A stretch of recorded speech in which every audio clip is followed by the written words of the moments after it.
सास बहू पहुंचे कोर्ट। सुनिए जी, मैं साफ साफ बोल रही हूँ। बहू के खिलाफ लड़ाई लड़ने के लिए मुझे एक वकील चाहिए। आपको मेरे लिए कोर्ट में लड़ना होगा। नहीं नहीं, मैं तो बहू की ओर से लड़ूंगा। वो बेचारी तेरे जुल्म सितम सहती रही, तू ना सुधरी। कोर्ट में मैं तुझे बताऊंगा कि सास बनना सिर्फ ओहदा पाना नहीं, बल्कि एक बड़ी जिम्मेदारी को निभाना होता है। संस्कार को आगे बढ़ाना और घर की शांति को भी बना कर रखने का होता है। आज जो तुम सास बहू का झगड़ा कोर्ट तक गया है ना, उसकी जिम्मेदार तुम ही हो। तभी वहाँ बेटा आ जाता है। पिताजी, आप माँ को एक शब्द नहीं कह सकते।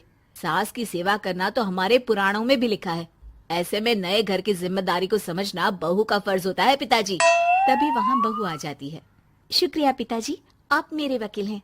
और बेटा, तू मेरा वकील है। लेकिन फैसला कौन करेगा? जज कहाँ से लाएंगे? तभी वहाँ पोता आ जाता है। दादाजी दादी जी, आप लोग कहे तो मैं जज बन जाऊं? हाँ हाँ बेटा, बन जा जज। वैसे भी तू मेरी औलाद है, सही और गलत को अच्छे से समझता है। वो तो है पापा, लेकिन आप सही और गलत को समझते तो इस घर में मुझ जैसे 12 साल के बच्चे को जज बनाने की नौबत ही नहीं आती। हो ठीक है, यान कम बांटो और कोर्ट की कार्यवाही शुरू करो। जज साहब, मैं ये कहना चाहूंगी कि मेरी सास ने मुझे कभी बेटी समझा ही नहीं। जज साहब, ये बहू है तो मेरी मुवक्किल, इसे बेटी कैसे समझेंगी? वो बात में पॉइंट है। बहू को बेटी कैसे समझे, क्योंकि दोनों की ही जिम्मेदारियां और पावर अलग अलग है। जीता रहे मेरे मुन्ने। ऑर्डर ऑर्डर, शांति बनाए रखिए वरना कोर्ट से बाहर निकाल दूंगा। कैरेक्टर में आ जाइए माँ जी। अब बात तो सही है भाई, जब सास को माँ की तरह नहीं देखा जाता तो हम क्यों मान ले बहू को बेटी। एक बार मान कर तो देखती, मैं भी आपको माँ मान ही लेती। ऑर्डर ऑर्डर, आप दोनों को आपस में ही लड़ना है तो ये दो वकील यहाँ क्या कर रहे हैं? जज साहब, मेरी मुवक्किल शादी होकर इस घर में आई तो अपनी सारी जिम्मेदारियां बखूबी निभा रही थी, लेकिन फिर इस महिला ने, जो कि इनकी सास है, इन्हें परेशान करना शुरू कर दिया। यहाँ मैं अपने साथी वकील को रोकना चाहूंगा। उसे परेशान करना नहीं, घर के संस्कार सिखाना कहते हैं, जैसे सुबह वक्त पर उठना, पूजा करना। हाँ हाँ भाई, सही बात है। ये तो संस्कार है हमारे, जो हमें हमारी सास ने दिए थे। चुप रहिए, आपसे जब पूछा जाए तभी मुंह खोलिए। अब अच्छा ठीक है, समझ गई। एक बार की बात है, मेरे मुवक्किल ने अपनी बहू से सिर्फ ये कहा कि हमारे घर में नॉनवेज नहीं खाया जाता है और ना ही यहाँ साड़ी के सिवा कोई दूसरी ड्रेस पहनते हैं। तो बहू ने तो बवाल मचा दिया, कहने लगी आजादी छीनी जा रही है, आजादी छीनी जा रही है। अब बताइए जज साहब। बात तो सही है, बहू के वकील का क्या कहना है? अच्छा वाह, ये बात सही है, लेकिन क्या सास महोदया ये बता सकती हैं कि उनका खुद का बेटा कितने बजे उठता है? क्या वो नॉनवेज नहीं खाता? फिर एक ही घर में दो लोगों के लिए दो अलग अलग कानून क्यों? बोलिए। वाह पिताजी, भगवान सबको आपके जैसे पापा दे। ऑर्डर ऑर्डर, शांति बनाए रखिए। अरे भाई, वो बेटा है तो उसके लिए कानून अलग ही होंगे ना। देखिए जज साहब, ये जेंडर डिस्क्रिमिनेशन कर रही है, जो कि कानूनी रूप से गलत है, अपराध है, जुर्म है।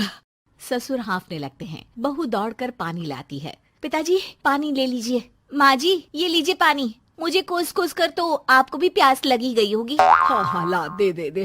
देखा जज साहब, भरी अदालत में भी गुनहगार के रूप में खड़ी ये बहू ना अपने संस्कार भूली, ना सास को पानी देना। हाँ हाँ ठीक है, हर बात में इमोशन मत डालो। और क्या जज साहब, किचन में गई थी तो चाय ही बना लाती। क्यों वकील बेटा? अरे रहने दो ना, चाय के साथ पकोड़े भी ला सकती थी, लेकिन लाई तो क्या, सिर्फ पानी। बहू को गुस्सा आ जाता है। वो उठकर जाने लगती है कि बेटा बोलता है, मुझे नहीं लड़ना कोई केस इन झूठे लोगों के लिए। ये आप नहीं, हम डिसाइड करेंगे कि झूठा कौन है, आप या ये। बैठ जाइए चुपचाप। ससुर जो बहू का वकील था। जज साहब, हम ब्रेक में जाने से पहले बात कर रहे थे कि जो कपड़े पहनने के लिए ये बहू को मना करती हैं, वो कपड़े तो ये खुद पहन कर बैठी हैं। हाँ, लेकिन अब शादी के 25 साल बाद पूरी जिंदगी इन्होंने सास के सामने लंबी साड़ी पहनकर काम किया। कई बार तो साड़ी में फंसकर गिर भी पड़ी। नॉनवेज खाने का इनको भी शौक था, लेकिन मन मार कर जिंदगी जी ली इन्होंने, क्योंकि इनकी सास नहीं चाहती थी। और क्या, बिरयानी की महक आज भी मेरे नाक पे पड़ जाए तो मन झूम उठता है। अरे वाह भाई वाह, वाह भाई वाह। इनसे पूछिए कि क्या इन्होंने इसका कभी विरोध किया। अरे पर क्यों करते? माँ मैं हूँ ना, आप चुप रहो। क्यों करती? क्योंकि इनके पति ने तो इन्हें साफ कह दिया था कि मेरी माँ जो कहे वो सुनो। हाँ हाँ, तो क्या गलत कहा था? जो कहे का मतलब था उनकी बात को जो वाजिब हो। और दूसरी बात, चलो वो जमाना कुछ और था। क्या ये जरूरी है कि जो साड़ी में फंसकर ये गिरी इनकी बहू भी गिरे, या जिस चीज का अफसोस ना खाने का इनको है वो बहू भी झेले?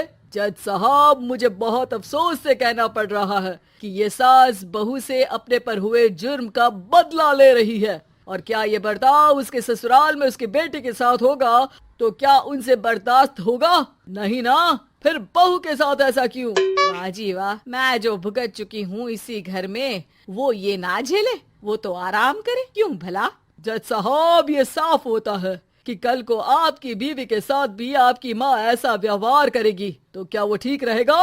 अरे नहीं नहीं माँ, ऐसा मत करना। अरे बेटा, कैरेक्टर में आ जा, कैरेक्टर में। नहीं नहीं, ये सही नहीं है दादी। आँख के बदले आँख लेंगे तो दुनिया तो अंधी ही हो जाएगी। हर किसी को अपनी पसंद के कपड़े पहनने का और खाने का हक होता है, जो कि एक संस्कार के दायरे में हो। कोट सम्मान।